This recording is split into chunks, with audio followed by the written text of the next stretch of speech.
Hello, welcome to Libra Philippines. So, ito yung reading natin for Libra, Sun, Moon, Rising, Venus, and Jupiter Libra. Take only what resonates for personal reading. I-subscribe nyo na lang din po, si Jing Tarot Reader. And then, i-search mo na lang din siya sa Facebook. Siya ang nagbibigay ng personal reading. Ako po kasi hindi ako nagbibigay ng personal reading. Pero kung magbibigay ako, i-check mo na lang sa TikTok, i-follow mo ako doon dahil doon ko po i-announce. And yan, hopefully mag-comment kayo sa baba, kahit po heart-heart lang, smileys. Malaking bagay yun sa akin. Start na natin. This is love reading for Libra. Para doon sa mga gusto ng career reading, ilalagay ko sa title, Libra Career. Okay, for now, yung daily love reading, and yung daily reading natin is love reading. Okay? Knight of Swords is here. And then, clarify the Knight of Swords. You do have here the Seven of Swords. Okay. There's someone na maaring iniiwasan mo, nilalayuan mo ngayon. There's this person na sa ngayon ayaw mong gumawa ng move. Maybe in the past, nagmadali ka masyado sa kanya. Or nagmamadali ka masyado sa kanya. But this time, parang umiiwas ka na or lumalayo ka na. I don't know what happened in the past, but definitely, pwedeng hindi nag-work out. So, kung ano man, ngayon, mas pinipili mo na lang lumayo or umiwas. You do have here the Hanged Man. So, maybe in the past, naghintay ka rin. You do have here the Three of Swords. Pwedeng ikaw ay nasaktan ng kung sino man ito, ng taong ito. But, yeah. Nakikita natin yung movement mo as palayo, paiwas. Or,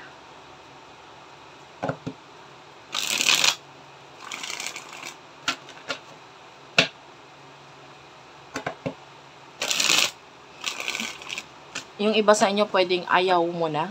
Ayan. Who is this person? Nakakonect ni Libra. The Ten of Cups is here.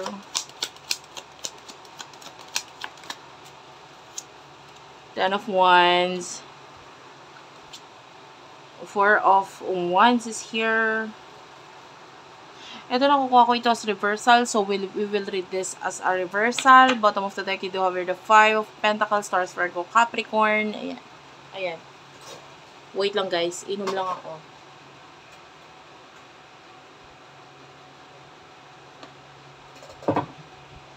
Pasensyaan nyo na po. Mainit po kasi. So, kailangan ko uminom ng uminom. Anyway, the Ten of Cups. Some of you pwedeng may family na involved dito sa connection ninyo. And then, itong person na ito pwedeng marami siyang obligasyon regarding that family. So, pero hindi ko nakikitang stable eh. Kung may family na involved, hindi stable, hindi okay ang relationship with regards to family. Nakakita tayo ng feeling na unwanted or parang hindi gusto. Meron din ako nakikitang feeling na parang problem regarding money, finances. So, yeah.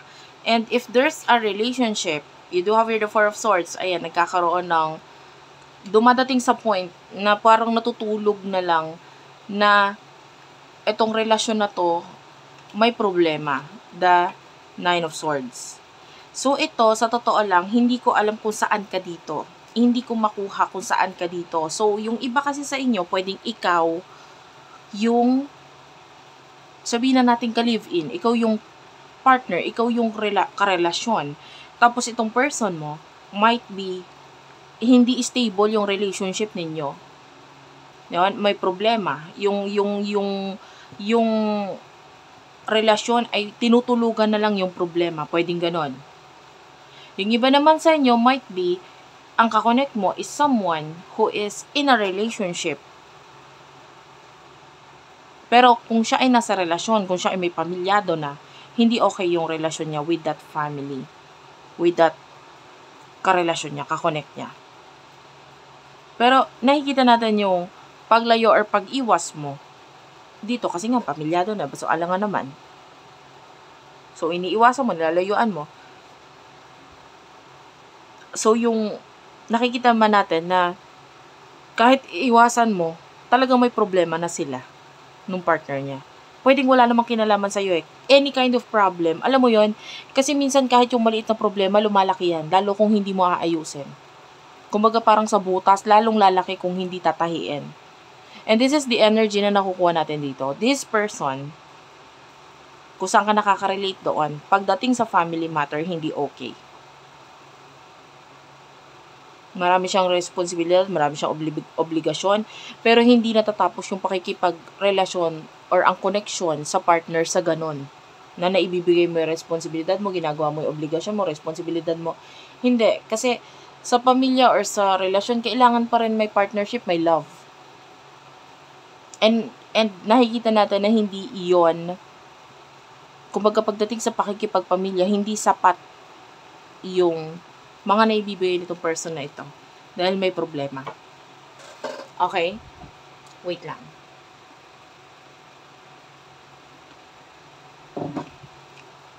Sorry about that. So, ayun nga, ang daming drama. Ano emosyon mo for this person? Spirit guides, angel guides. Dalawa guys yung nakita ko doon. Or, nag-mix actually. So, bahala ka na kung saan ka makarelate. Pero hopefully, nakaka-relate ka. Yeah, you do have the tower. So, pwedeng nagkakaroon ng ending sa inyo ng person na ito. Maaaring sa ngayon, ang focus mo, future, ayoko na. Gusto ko mag-focus sa future ko, opportunity, money, etc. Pero ano yung emotion mo para sa taong to? Nine of Swords. So, ikaw yung nasasaktan. So yung iba nga sa inyo, ikaw yung nai-stress ka, nasasaktan ka. Ang hirap eh. Ang hirap makipag-connect sa taong ganito. And you do have the tower moment. So you are ending kung ano man ang meron sa inyo na itong person na ito, or ending whatever your plans here. Because might be in the past, may mga plano ka. Pero ayaw mo na ng mga plano na yun. So, something, maybe between the two of you. Maybe sa ngayon, gusto mo ng separation or lumayo or umiwas or makipag-iwalay. Kung may relasyon sa inyo nito taon to, gusto mo na umiwas, gusto mo na lumayo. Kasi masyadong mahirap eh, with the Five of Wands. Nagkakaroon ng pag-aaway, yung iba sa inyo, no? Kung ikaw yung karelasyon, nagkakaroon ng pag-aaway sa inyo, ayaw mo na. Pagod ka na. And you do over the Six of Swords. Yung iba sa inyo, nandiyan ka pa lang sa relasyon na yan, naka-move on ka na. Okay? Yung iba naman sa inyo, kung yung person mo ang may kakonect na iba, well, ayaw mo ng challenge, ayaw mo ng drama, ayaw mo ng gulo.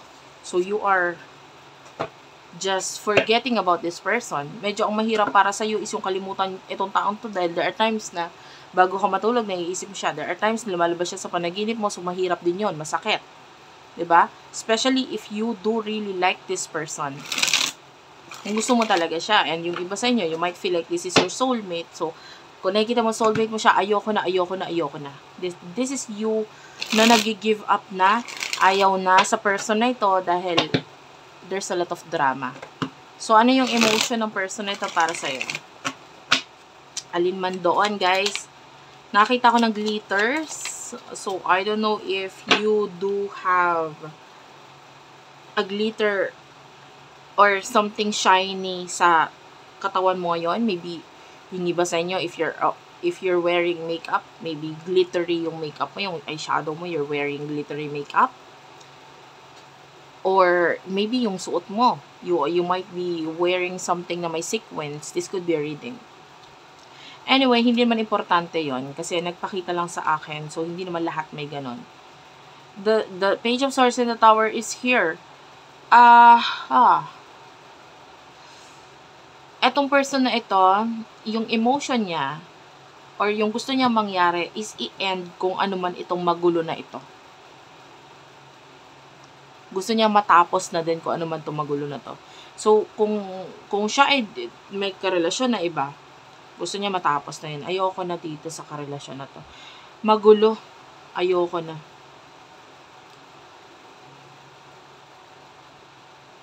And then, if this is you, na karelasyon niya, this person definitely wants you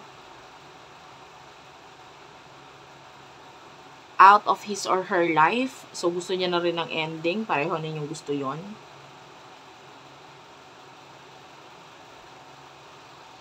Actually, you're dealing with someone na very immature. Very immature. Feeling niya siya ay nagbibigay lahat, wherein ang nakikita naman natin is lahat naman na ibinibigay niya is ikaw lang rin naman ang naghirap or ikaw naman ang gumawa or whatever.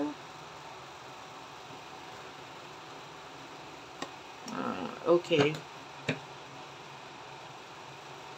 Guys, may nakikita ako dito mga Libra na sasabihin hindi sila nakaka-relate because you're in a happy relationship, edi hindi para sa'yo ang reading. If you are in a happy relationship, happy connection, masaya buhay mo, hindi ka nakaka-relate sa reading na to, this is not your reading, guys. Huwag mo ipilit kasi hindi ko naman talaga makukuha lahat ng energy. Check our other videos or maybe mag-concentrate ka na lang sa Libra career. Maybe dun ka makaka-relate because this is, wait lang, inom lang ako.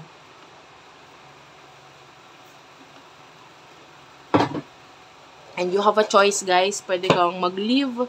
Pwede mong i-X ang video. Mag-next video or what. Ayan. Kasi may mga nagko-comment, hindi sila nakaka-relate. Well, guys. This is not your reading. Pag hindi ka nakaka-relate. And this is general. Of course, hindi naman pare-pareho ang stories ninyo. For future for Libra, future para kay Libra, Sun, Moon, Rising, Venus, Jupiter, Libra, you do over the world, and you do over the Three of Swords, the Queen of Cups. Okay, wait lang. Four of Cups, the Strength card, the Eight of Wands, and the Lovers.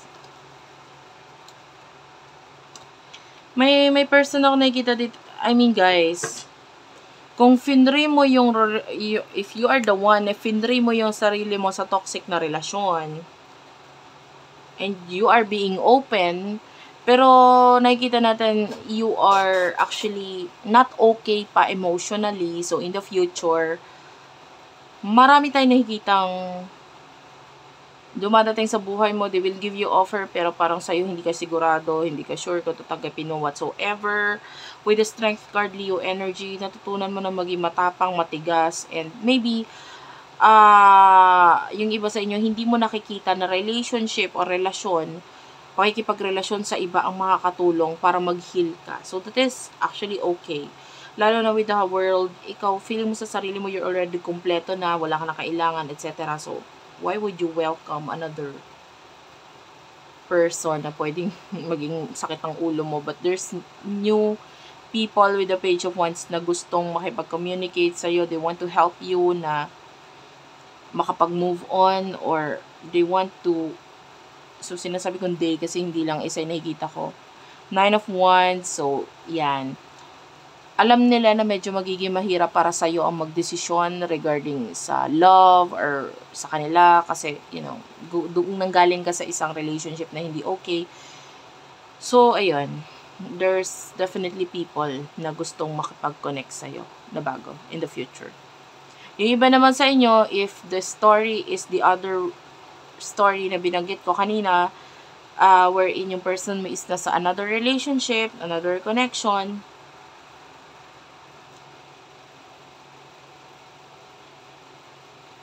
I do feel like yung iba sa inyo, medyo masakit pa rin para sa'yo na wala itong person nito, pero kinakaya mo and nakikita natin na mas mamahalin mo na muna ang sarili mo. You are open for other options or other people sa buhay mo or maybe opportunities, ganon.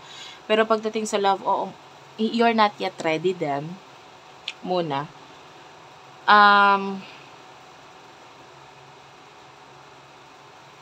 The Four of Cups and the Strength card is here.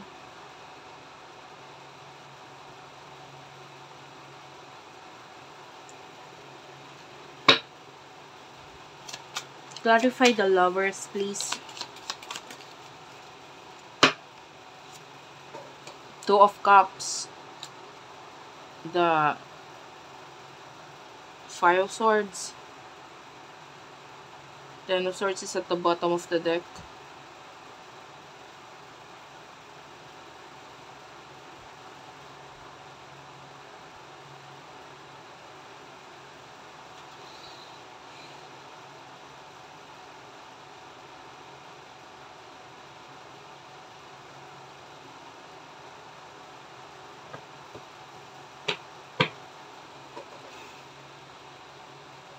So, clarify yung Five of Swords. Okay, Five of Swords is clarified by the Eight of Cups.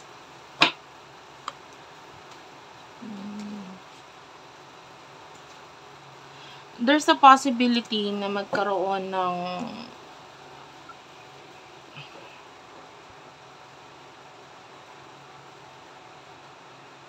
relationship itong person na ito, but you know, it's like a second marriage or second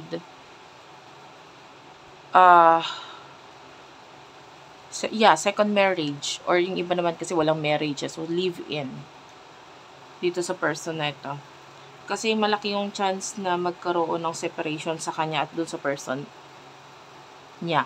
Dun sa, you know, the family is not okay, so there's second marriage here, second relationship. Pero this time, medyo magiging mas matibay siya.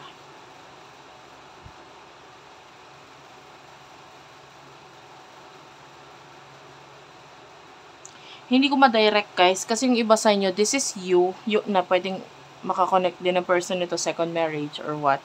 Yung iba naman sa inyo, hindi ikaw yon. That could be another person. So, medyo hindi tayo magsasalita ng tapos sa part na yon. Pero, definitely, itong person na kakonect mo, hindi siya okay karelasyon. Okay? And, or hindi pa siya okay makipag-relasyon ngayon. Thank you for watching, guys. I love you all, and bye-bye.